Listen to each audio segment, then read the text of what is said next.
masuk terus.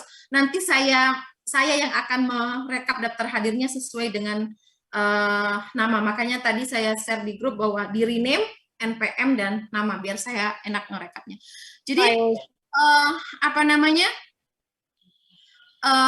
kembali kepada pemerintahan sebagai sebuah seni, dalam penyelenggaraan pemerintahan itu bisa dikreasikan, ya, bisa dikreasikan. Artinya kalau kita menghadapi stakeholders, target grupnya yang tidak mau mentaati kebijakan, yang tidak mau apa namanya, ya, kenapa Noviana raise hand, ada yang mau ditanyakan? Yang raise hand, Noviana, ada yang mau ditanyakan?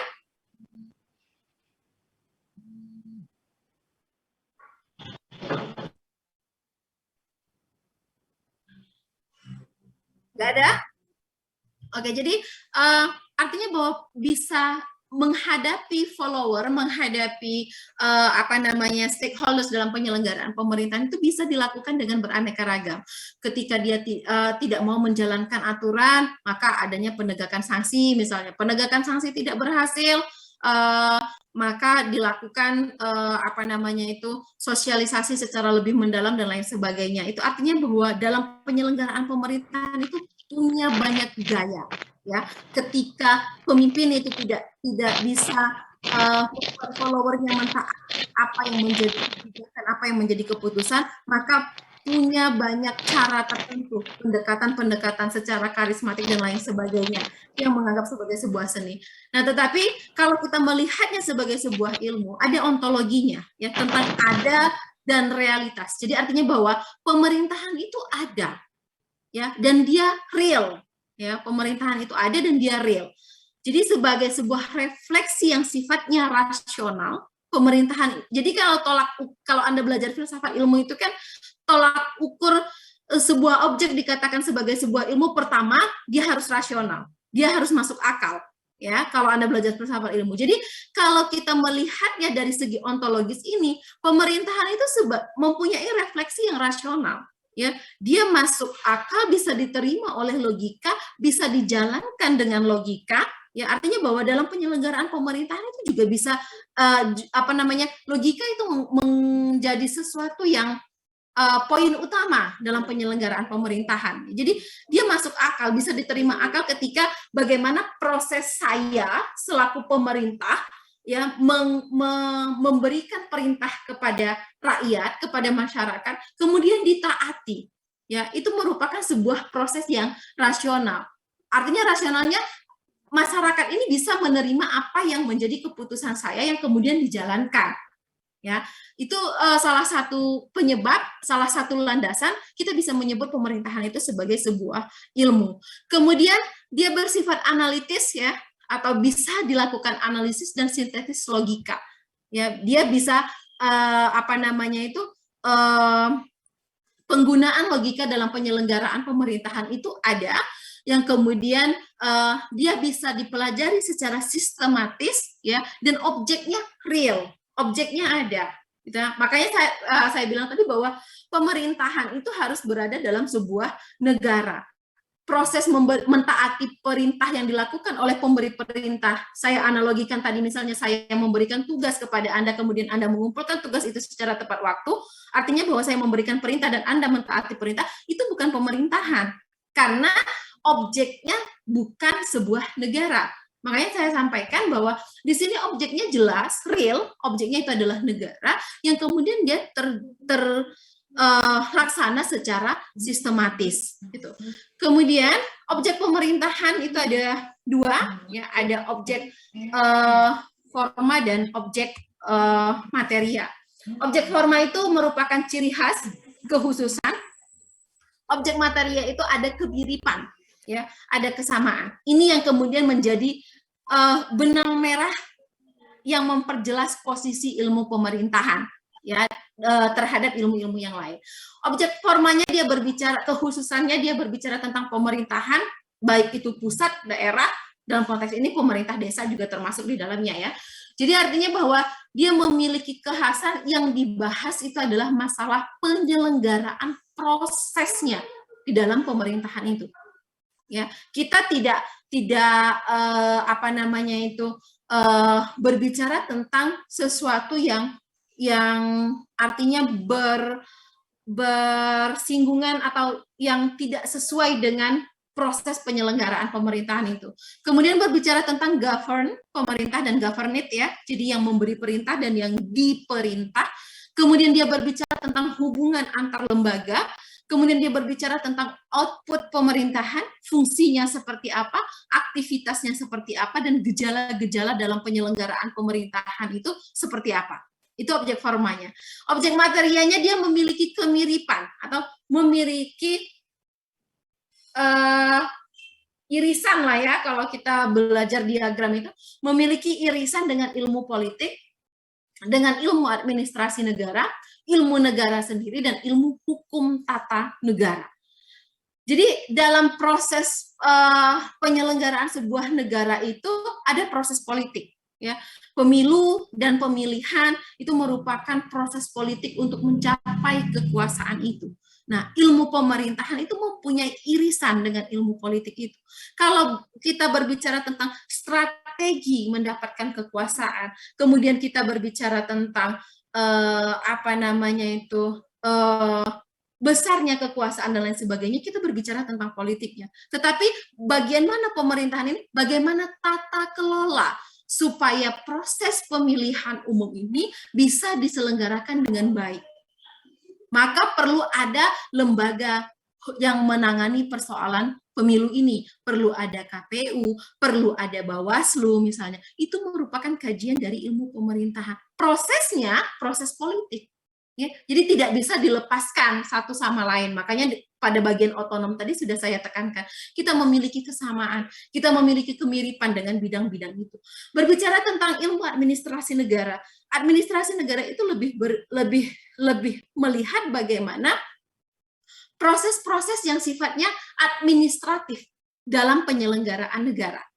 Kalau kita berbicara tentang SOP, standar operasional prosedur, implementasinya dalam pemberian pelayanan publik, misalnya, kita berbicara tentang administratifnya, langkah-langkah administrasi dalam negara. Tetapi kalau kita berbicara tentang kualitas layanannya, kemudian kita berbicara tentang kapasitas aktor yang memberikan pelayanan, itu udah kajian ilmu pemerintahan. Ya, jadi makanya saya selalu kalau ada mahasiswa yang melakukan penelitian tentang pelayanan publik, dia lebih melihat kepada implementasi SOP, itu nggak masuk dalam kajian pemerintahan. Ya, karena itu lebih berbicara tentang administratif. Oh, kalau mau buat KTP itu harus ada kartu keluarga, kemudian harus ada pengantar ini, pengantar itu lebih kepada administrasinya. Yang kita lihat adalah bagaimana kualitas pelayanan itu. Mampu nggak aktor ini, ya, aparat yang ada untuk memberikan pelayanan ini, pelayanan publik itu mampu nggak memberikan pelayanan prima, itu yang kita bahas. Ya, jadi bukan prosedurnya. Berbicara tentang ilmu negara, hukum tata negara juga demikian terdapat kemiripan. Ya, artinya bahwa kita tidak bisa dilepaskan dari keilmuan-keilmuan yang ada sebagai objek materia dari ilmu pemerintahan ini. Nah, kemudian itu tadi secara ontologis ya, yang kita berbicara tentang objek. Kemudian ada secara epistemologisnya, ini di filsafat ilmu udah matang nih, ontologi, epistemologi, dan aksiologi. Secara epistemologisnya, pengetahuannya, ilmu pemerintahan itu ada terminologinya, ada metodologinya, ya, jadi untuk meneliti fenomena-fenomena pemerintahan, problematika pemerintahan itu ada metodologi khusus yang kita pelajari ya untuk menyelesaikan masalah dalam pemerintahan itu. Bahkan nanti di semester 5 ya kalau nggak salah ada mata kuliah khusus yang membahas tentang metodologi ilmu pemerintahan, ya, artinya yang menguatkan kenapa pemerintahan itu bisa dianggap sebagai sebuah ilmu, dikatakan sebagai sebuah ilmu karena secara epistemologisnya dia memenuhi kualifikasi ilmu yang ada 5 ini ya. Ada terminologinya, ada metodologinya, ada sistematikanya, ada teori dan tekniknya, sampai kepada ada asas dan dasar dalam penyelenggaraan pemerintahan itu. Secara aksiologisnya, dalam hal penerapannya, dia bisa diklasifikasikan, ya. Jadi artinya ada pemerintahan pusat, ada pemerintahan daerah, kemudian ada pemerintahan desa, gitu ya. Kemudian juga klasifikasinya kita bisa berbicara tentang otonomi, kemudian kita bisa berbicara tentang demokrasi dan lain sebagainya. Ada tinjauannya, jelas. Tadi saya katakan bahwa pemerintahan sebagai ilmu itu kan di dalamnya mempelajari pada prosesnya mempelajari problematika yang terjadi. Salah satu contohnya tadi saya berikan itu adalah persoalan korupsi, ditinjau seperti apa, oh penyebabnya ini, internal eksternalnya seperti ini, maka perlu ada formula seperti ini untuk mencegah terjadinya korupsi. Salah satunya itu adalah menanamkan nilai-nilai anti korupsi sejak di kurikulum perkuliahan. Ada, semuanya ada tinjauannya. Kemudian dia berkembang. Ya, ilmu pemerintahan itu dia berkembang dari waktu ke waktu. Tidak stuck bahwa pemerintahan itu seperti ini dan tidak bisa dikembangkan lagi, tidak. Tetapi semakin tinggi perubahan sosial yang terjadi di masyarakat, maka akan semakin berdinamika penyelenggaraan pemerintahan itu. Kenapa? Karena kalau pemerintahan itu tidak berdinamika, ya, artinya bahwa dia tidak mengikuti perkembangan yang ada atau tidak berusaha untuk menjawab persoalan yang ada sebagai sebuah perubahan sosial, maka pemerintah itu akan kehilangan esensinya, ya, dalam mewujudkan kebutuhan masyarakat atau dalam mengatasi persoalan yang ada di masyarakat. Makanya pemerintahan itu selalu ada perkembangannya, dia berkembang dari waktu ke waktu. Misal, saya ambil contoh, ketika pelayanan publik yang dilakukan secara langsung, itu dianggap rentan penyimpangan, rentan korupsi, rentan suap, dan lain sebagainya, maka dengan adanya kemajuan teknologi, maka pelayanan publik bisa dilakukan secara online. Ya, berkembang itu dalam proses penyelenggaraan pemerintahan. Jadi kemajuan teknologi bisa membantu pemerintah untuk berkembang, untuk mengembangkan diri, untuk mencapai tujuan penyelenggaraan pemerintahan itu dengan baik. Artinya bahwa tujuan kita itu adalah untuk menghindari mahalnya kos yang tidak penting, ya, dalam pemberian pelayanan, maka perlu penggunaan teknologi, gitu. Jadi ilmu pemerintahan itu bukan sebuah kajian yang tidak bisa dikembangkan, ya, karena ilmu pemerintahan itu belajar atau berhubungan dengan persoalan yang ada dalam masyarakat, maka semakin besar perkembangan perubahan sosial yang ada di masyarakat, maka akan semakin giat dinamika dalam penyelenggaraan pemerintahan itu, dan kemudian ilmu pemerintahan akan mengalami pengembangannya. Misalnya kalau dalam penyelenggaraan pemerintahan kemudian muncul konsep good governance, itu kan berangkat dari persoalan-persoalan pelayanan publik yang tidak optimal yang dilakukan oleh negara tanpa melibatkan swasta, sehingga masyarakat itu banyak yang mendapatkan pelayanan tidak maksimal atau banyak kebutuhan masyarakat yang tidak terpenuhi oleh negara, maka perlu ada konsep good governance. Setelah good governance, ada problematika terjadinya penyimpangan dan lain sebagainya, muncul konsep clean governance dan seterusnya. Ya, inilah yang kemudian kenapa pemerintahan itu dijadikan sebagai sebuah ilmu, karena baik secara ontologisnya, secara epistemologis, dan secara aksiologisnya pemerintahan memenuhi persyaratan sebagai sebuah ilmu. Tidak salah yang menganggap pemerintahan sebagai sebuah seni, karena memang dalam penyelenggaraannya diperlukan seni-seni untuk artinya diperlukan banyak gaya dalam melakukan pemerintahan dalam melakukan perintah supaya pemerintahan itu bisa diselenggarakan dengan baik, ya. Nah, kemudian setelah kita pahami apa itu pemerintah dan pemerintahan, maka dalam penyelenggaraannya pemerintah dan pemerintahan itu tidak bisa dipisahkan dari pembicaraan mengenai kekuasaan dan kewenangan. Ya, di sini ada beberapa slide lagi yang berbicara tentang kekuasaan dan kewenangan, yang kita mulai dengan pembicaraan mengenai filsafat kekuasaan.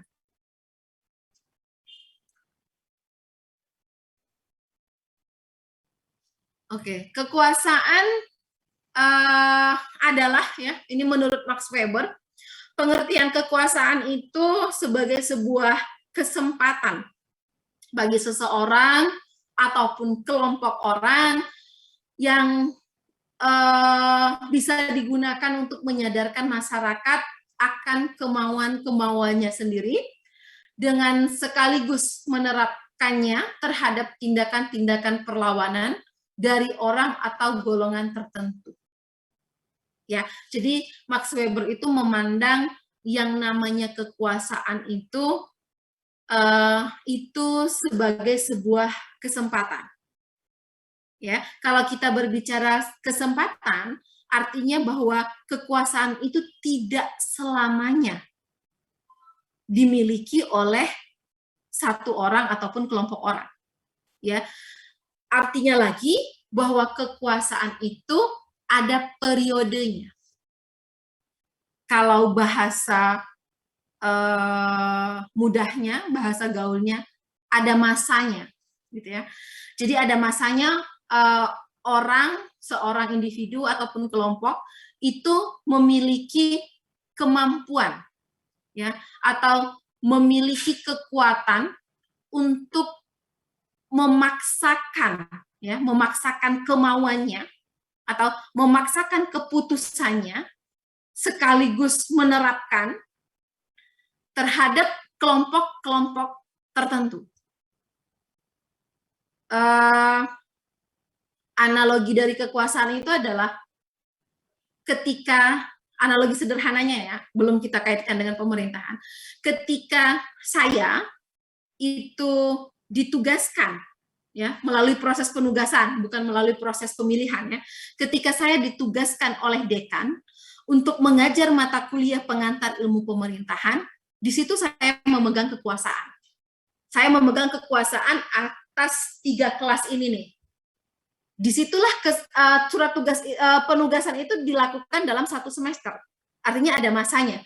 Dalam waktu 6 bulan ini, disitulah saya memiliki kesempatan untuk memaksakan, ya, keinginan saya atau memaksakan kemauan-kemauan saya kepada Anda selaku target grupnya, selaku follower, ya, selaku pengikutnya yang tidak mempunyai kekuasaan. Jadi kalau saya maunya saya punya penelitian tentang penyelenggaraan pemerintahan, saya maunya Anda melakukan itu, maka saya melalui proses ini bisa menugaskan Anda untuk melaksanakan itu. Gitu ya. Jadi itu yang dimaksud oleh Max Weber itu, bahwa kekuasaan itu adalah sebuah kesempatan, artinya ada timingnya yang dilakukan oleh orang ataupun kelompok orang untuk melaksanakan apa yang dia mau.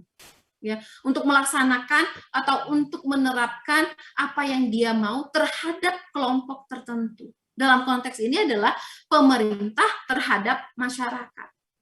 Ya, jadi kekuasaan itu dimiliki oleh pemerintah untuk memaksa, ya, dalam konteks ini memaksa masyarakat untuk menjalankan apa yang menjadi keputusannya. Hanya saja yang diharapkan dalam proses kekuasaan ini memaksakan kekuasaan tadi, memaksakan masyarakat untuk melaksanakan keputusan tadi, tentunya diharapkan keputusan itu adalah yang sesuai dengan kebutuhan masyarakat atau made by public issue, dibuat dari isu publik yang ada dalam masyarakat, dibuat dari persoalan yang ada dalam masyarakat, bukan untuk menjalankan kepentingan individu aktor yang memiliki kekuasaan tadi. Nah, karena tadi dikatakan bahwa ini adalah untuk menyadarkan masyarakat dengan kemauan-kemauannya sendiri, artinya untuk melaksanakan kepentingan-kepentingan dari aktor tersebut, makanya terjadi penyalahgunaan kekuasaan yang dilakukan oleh orang yang diberikan kekuasaan tadi. Akhirnya saya kembali ke analogi saya tadi yang saya ditugaskan untuk mengajar mata kuliah tadi. Akhirnya saya menyalahgunakan kesempatan itu untuk menyuruh Anda melakukan riset untuk menyelesaikan pekerjaan saya. Ya, itu penyalahgunaan. Jadi kekuasaan yang tidak diawasi, ya, kekuasaan yang tidak kekuasaan itu kan dia tidak memiliki, artinya tidak memiliki garis batas yang jelas gitu ya. Ketika kekuasaan itu diberikan kepada seseorang yang seseorang itu tidak memahami batasan dari kekuasaannya dan kemudian ditambah tidak ada pengawasan terhadap kekuasaan itu, maka akan terjadi kekacauan dalam penyelenggaraan proses dari sebuah kekuasaan itu. Ya, bisa kekuasaan itu digunakan untuk kepentingan-kepentingan kelompok ataupun kepentingan-kepentingan individu tertentu. Karena memang konsepnya seperti ini kekuasaan. Ya, jadi konsep kekuasaan itu adalah ketika seseorang itu memiliki kesempatan untuk bisa membuat orang lain menjalankan apa yang diinginkan. Tentu saja kalau kita dalam penyelenggaraan pemerintahan, harapannya yang dipaksakan untuk dijalankan itu adalah segala sesuatu keputusan yang sesuai dengan kebutuhan masyarakat atau kebijakan itu made by public problem, ya, atau sesuai dengan persoalan yang ada di publik. Nah, kemudian kekuasaan senantiasa ada di dalam setiap masyarakat, ya. Jadi kekuasaan itu pasti ada dalam kelompok masyarakat itu. Yang bagusnya seperti apa? Bersahaja dan kekuasaan itu besar, kemudian runut masalahnya, runutnya, ini bukan rumut, runut susunannya. Jadi untuk mengendalikan kekuasaan tadi supaya tidak hanya tidak disalahgunakan untuk memenuhi kebutuhan kelompok ataupun individu tertentu, maka perlu ada runut susunan dari kekuasaan itu. Jadi perlu ada pihak yang mengawasi kekuasaan, kemudian perlu ada partisipasi dari masyarakat untuk mempelajari bagaimana batasan dari kekuasaan seseorang, dan lain sebagainya.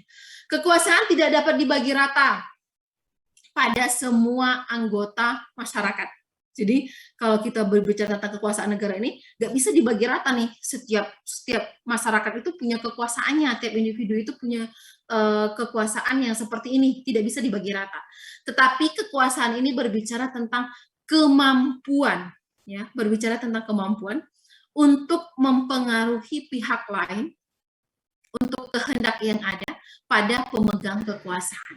Jadi perlu skill, ya, dalam menyelenggarakan kekuasaan itu perlu skill, perlu ilmu dalam penyelenggaraan kekuasaan. Karena dia berkaitan dengan kemampuan untuk mempengaruhi followernya, untuk mempengaruhi pengikutnya, untuk menjalankan apa yang menjadi keputusan dari pemegang kekuasaan itu. Jadi ketika pemerintah yang ada itu membuat sebuah kebijakan, tetapi kebijakan itu tidak bisa dilaksanakan oleh publik, tidak bisa dijalankan di masyarakat, maka dapat dikatakan penyelenggaraan pemerintahan itu tidak berjalan. Ya, karena dia berhubungan dengan ketidakmampuan untuk mempengaruhi pihak lain, ya, dalam hal konteks ini masyarakat, untuk menjalankan aturan itu. Kalau kita kaji lebih banyak, nanti kalau kita belajar di mata kuliah kebijakan, ya, kalau kita kaji lebih banyak, banyak sekali kebijakan-kebijakan pemerintah ini yang tidak tidak terlaksana dengan baik pada proses implementasinya. Contoh sederhana, ada Perda Kabupaten Oku tentang kawasan bebas asap rokok. Saya rasa itu di tahun 2017 ya, atau 2018 Perda itu lahir, dan saya rasa implementasinya sampai hari ini tidak ada, ya, karena kawasan bebas asap rokok itu dia diantaranya meliputi wilayah pendidikan di kampus Universitas Batu Raja yang merokok masih banyak, gitu ya.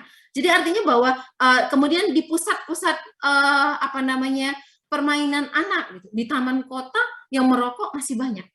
Jadi artinya bahwa saya melihat fenomena itu ada perda, ada aturan, ada keputusan yang dibuat oleh pemerintah daerah, tetapi pemerintah daerah tidak mampu untuk mempengaruhi masyarakat melaksanakan peraturan tersebut. Ya, artinya ada problem dalam komunikasi, dalam mengkomunikasikan kekuasaan yang terjadi dalam penyelenggaraan pemerintahan ini. apa problemnya, ya perlu ada riset lebih lanjut tentang kenapa aturan tersebut tidak bisa dilaksanakan. Secara filsafatnya, kekuasaan dapat meliputi ruang, waktu, barang, dan manusia. Yang kita lihat pada sini adalah pada tataran manusia. Jadi manusia diberikan kekuasaan untuk memiliki ruang, ya, dalam hal ini ruang penyelenggaraan pemerintahan itu artinya diberikan kedudukan dalam sebuah wadah, dalam sebuah negara, daerah gitu ya, diberikan waktu tertentu untuk menyelenggarakan kekuasaan tersebut. Nah, ini ada konsep kekuasaan, nanti saya share aja ya, karena ini saya rasa bisa dipahami menurut Miriam Budiarjo, kemudian ada menurut OSIP pengertian-pengertian kekuasaan. Intinya yang perlu Anda tahu bahwa kekuasaan itu berkaitan dengan kemampuan seseorang untuk mempengaruhi orang lain gitu. Intinya seperti itu. Secara lengkapnya nanti Anda baca sendiri nih materi ini. Masih pengertian kekuasaan. Nah, ini kita berbicara tentang sumber kekuasaan. Legitimate power, ya, perolehan kekuasaan melalui pengangkatan, melalui undang-undang, melalui SK, penetapan, melalui surat tugas, ya, itu sumber kekuasaan. Saya contohkan tadi bahwa saya mengajar mata kuliah pengantar ilmu pemerintahan ini karena ada SK dari dekan FISIP yang menugaskan saya untuk mengajar mata kuliah ini. Itu power saya dapatkan, ya, kekuasaan yang saya dapatkan dalam mata kuliah ini itu berdasarkan legitimasi, ya, perolehan kekuasaan melalui pengangkatan. Kalau Anda ada yang bekerja sebagai aparatur sipil negara, ya, PNS gitu, itu kekuasaan yang diperoleh itu adalah legitimate power, ya, setelah setelah melalui proses seleksi gitu ya, atau proses pengabdian, maka Anda diangkat untuk diberikan kekuasaan menjalankan beberapa fungsi pemerintahan. Itu legitimate power, ya, perolehan kekuasaan melalui pengangkatan. Kemudian ada coercive power, perolehan kekuasaan melalui cara kekerasan, perebutan atau perampasan bersenjata, kemudian unconstitutional kudeta. Ya, jadi artinya bahwa kebijakan, kekuasaan itu bisa diperoleh melalui cara merebut kekuasaan, ya, melalui proses-proses kekerasan dengan adanya kudeta terhadap penyelenggaraan pemerintahan yang kemudian menyebabkan digantikannya pemegang kekuasaan pada saat itu merupakan coercive power, ya, jadi perolehan kekuasaan melalui cara kekerasan. Kemudian ada expert power, perolehan kekuasaan berdasarkan keahlian seseorang. Ini yang kemudian disebut sebagai merit system. Kalau yang bekerja di bagian pemerintahan paham nih merit system itu seperti apa. Jadi perolehan kita menduduki jabatan tertentu, mendapatkan kekuasaan tertentu itu berdasarkan keahlian yang kita miliki, ya. Jadi berdasarkan kemampuan kita. Untuk menjadi kepala dinas misalnya itu karena saya memang mempunyai keahlian di bidang itu, atau karena memang prestasi-prestasi kerja saya selama ini yang kemudian menjadikan saya ditempatkan pada posisi itu yang disebut sebagai expert power. Ada reward power, kekuasaan atau perolehan kekuasaan melalui suatu pemberian atau sebagai sebuah reward, ya, sebagai sebuah hadiah atas sesuatu yang sudah dilakukan oleh seseorang yang kemudian diberikan kekuasaan. Ada referent power, perolehan kekuasaan melalui daya tarik seseorang, fisik, performance, dan lain-lain. Ya, jadi inilah sumber-sumber kekuasaan yang bisa didapatkan oleh seseorang dalam sebuah organisasi, ya. Artinya bahwa bisa kekuasaan itu diberi, diangkat, ya. Dalam konteks ini legitimate power ini bisa misalnya ketika setelah melakukan pemilihan, maka terpilih kandidat tertentu untuk menduduki jabatan sebagai bupati. Prosesnya melalui pemilihan, tetapi dia tetap diundangkan, ya tetap di SK-kan, itu termasuk legitimate power. Ya. Yang biasa terjadi dalam pemerintahan itu ya ini, ya legitimate power. Ada kadangkala beberapa pemerintahan yang di dalamnya terdapat permasalahan, terdapat kekacauan yang kemudian terjadi kudeta dan lain sebagainya, terjadi perebutan kekuasaan. Ini ada case tertentu, ya, ada kasus-kasus tertentu. Kalau normalnya dalam penyelenggaraan pemerintahan itu kita didasarkan pada legitimate power.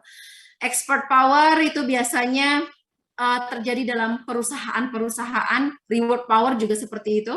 Diangkat sebagai manajer, misalnya manajer pemasaran, karena dia mampu memasarkan produk dari perusahaan sebanyak sekian juta produk, gitu ya.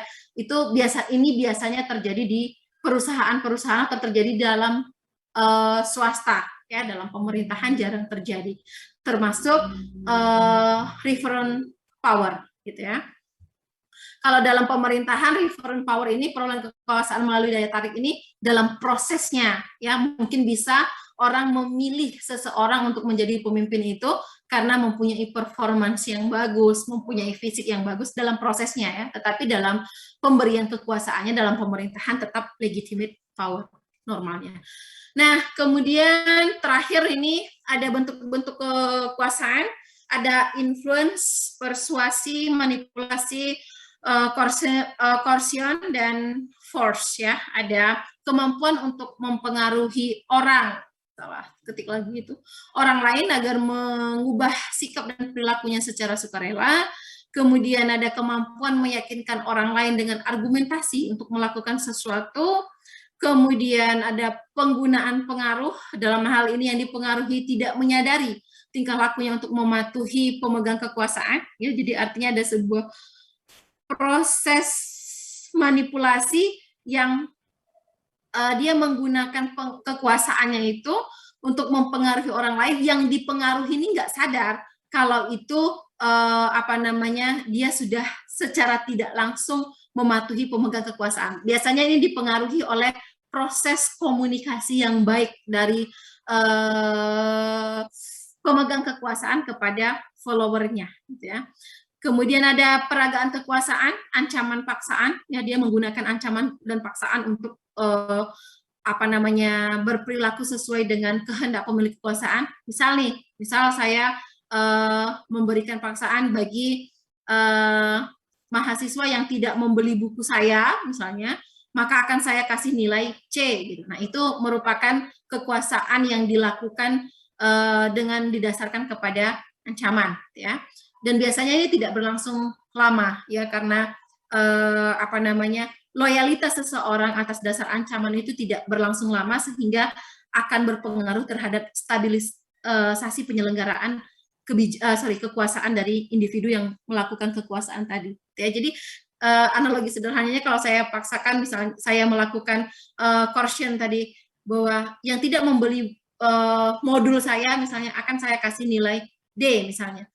Anda membeli, gitu. Anda membeli hanya karena takut dengan nilai D. Tapi selepas itu, Anda tidak mempunyai loyalitas lagi kepada saya, yang akhirnya apa yang menjadi perintah saya itu tidak akan Anda laksanakan, gitu. Karena Anda sudah tidak ada loyalitas lagi. Yang itu kalau terjadi dalam penyelenggaraan pemerintahan akan berdampak buruk terhadap stabilisasi penyelenggaraan pemerintahan. Karena ketika trust publik, kepercayaan publik kepada pemerintah, ya, dalam hal ini pemegang kekuasaan, itu menurun, ya, maka, atau tidak ada lagi kepercayaan, maka akan sulit bagi pemerintah mengatur, ya, menciptakan ketentraman dalam penyelenggaraan pemerintahan itu, dan akhirnya tujuan pemerintahan tidak akan tercapai. Yang terakhir ada force, penggunaan tekanan fisik, membatasi kebebasan yang menimbulkan rasa sakit, ataupun membatasi pemenuhan kebutuhan biologis agar untuk melakukan sesuatu. Ini jarang terjadi dalam penyelenggaraan pemerintahan. Ini kita berbicara tentang bentuk kekuasaan secara menyeluruhan. Jadi dia menggunakan kekerasan, ya, untuk bisa menjalankan apa yang diinginkan oleh pemilik kekuasaan, ya, yang biasanya dia tidak terjadi dalam penyelenggaraan pemerintahan itu. Oke, untuk hari ini itu saja materi yang bisa saya sampaikan ya, dari pemahaman pemerintah dan pemerintahan, pengertian ilmu pemerintahan, kemudian berbicara tentang kekuasaan dalam pemerintahan. Kewenangannya kita lanjutin besok ya. Filsafat kekuasaan, konsep kekuasaan, sumber kekuasaan, dan bentuk kekuasaan. Itu yang bisa saya sampaikan. Besok saya mau buka kelas lagi untuk melanjutkan materi, tapi sistemnya sama ya. Kalau memang ada halangan nggak bisa ikut ya nggak apa-apa gitu. Tapi tetap saya absen dari list yang ada di partisipan. Sebentar sebelum pertanyaan saya record dulu siapa saja yang hadir dalam pertemuan ini. On cam ya, karena mau saya print screen. Coba ini yang belum on cam di halaman pertama, Hara Erlisa Fitri. Coba kameranya dinyalain, Hara. Mau saya print screen. Ini Diva Kurniasari berdua ya. Coba unmute. Unmute. Kenapa kalian apa susah sinyalnya di sini lemot? Dinyalain suaranya, dinyalain. Sinyal di sini lemot, Bu, maaf. Ini di mana kalian itu bisa sinyalnya lemot? Di kosan, Bu, susah sinyalnya. Kosan kalian di mana? Di lorong tempel. Lorong tempel. Rafflesia, Bu. Ini Bu, gabungan ya, Bu. Kami bergabung, Bu. Masa di Batu Raja sinyalnya jelek? Ya, coba masuk ya. Masuk di Zoom sendiri-sendiri karena mau saya absen. Ya, masuk dulu. Nanti kalau misalnya karena sinyal terkeluar ya nggak apa-apa, keluar aja. Tapi untuk sementara masuk dulu, mau saya print screen layarnya.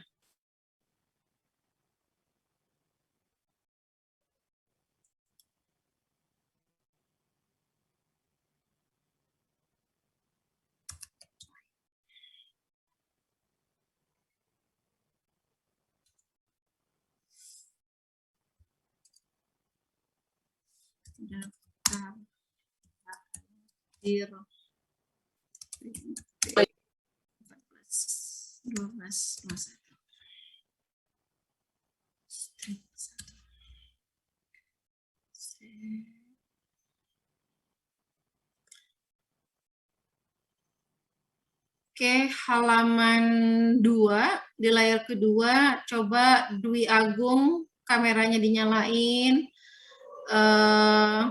Randy Fahmi Prayuda, Eli Yuliani, Noviana, coba di on cam. Di on cam, Agustiawan on cam.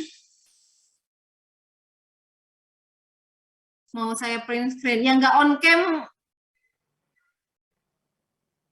nanti nggak bisa dimasukkan ke daftar hadir. Walaupun sebenarnya saya nggak mempermasalahkan kehadiran. Yang penting kalian itu paham dan bisa menjawab. Dan bukan mencontek, apalagi mengcopy paste. Oke, coba Dwi Agung, Eli Yuliani, kameranya. Buruan, mau saya print screen. Bagus. Bagus Wahyu.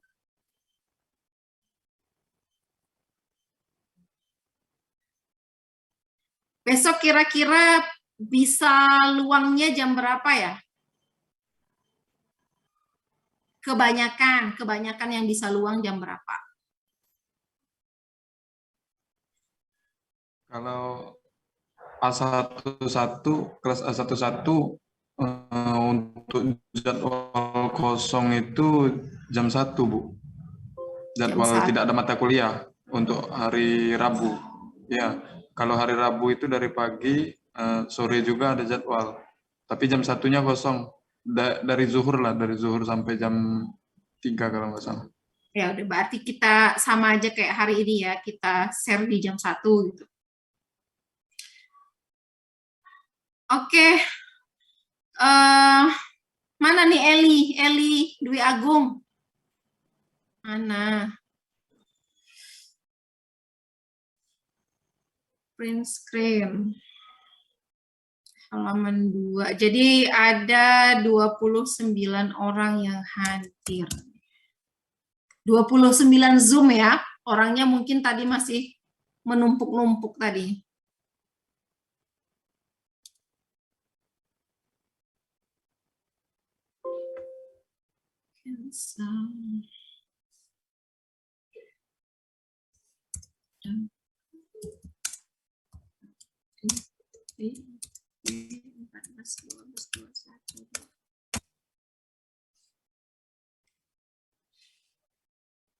Ya, jadi nanti akan setelah ini saya share materinya di grup ataupun di classroom ya. Nanti saya share materinya, silakan dibaca lagi dari penjelasan tadi dan membaca materi tadi.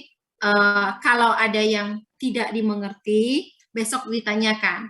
Untuk hari ini saya nggak bisa buka sesi tanya jawab karena saya nih ditunggu mau nguji mahasiswa skripsi ya.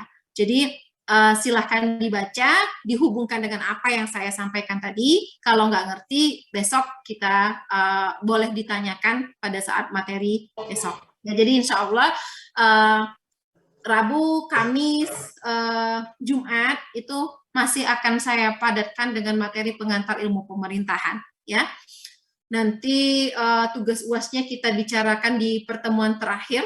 Ya, bisa Jumat, bisa Senin ya. Kita mau sepakati karena dia online, UASnya tetap online, kita sepakati take home kemudian dikumpulkan ya, atau UASnya via Zoom gitu. Jadi saya share satu soal, silakan kerjakan, langsung kirim ke email gitu via Zoom. Jadi saya mengawasi Anda satu-satu di Zoom. Ya, nanti kita sepakati di hari Jumat pertemuan terakhir, atau kalau misalnya Jumat kita nggak bisa, Senin kita adakan pertemuan terakhir ya. Itu saja untuk hari ini. Terima kasih atas kehadirannya dan atas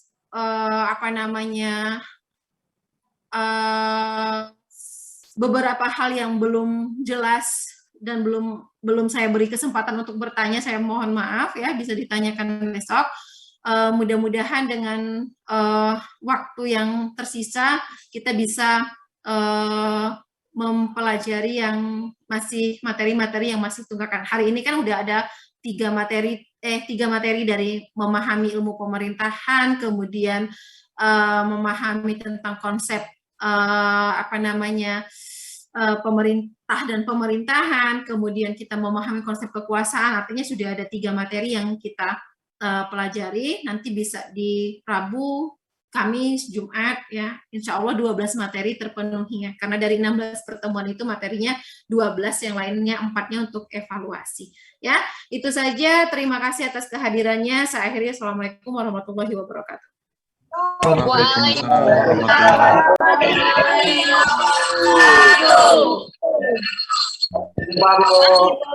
Terima kasih, Bu.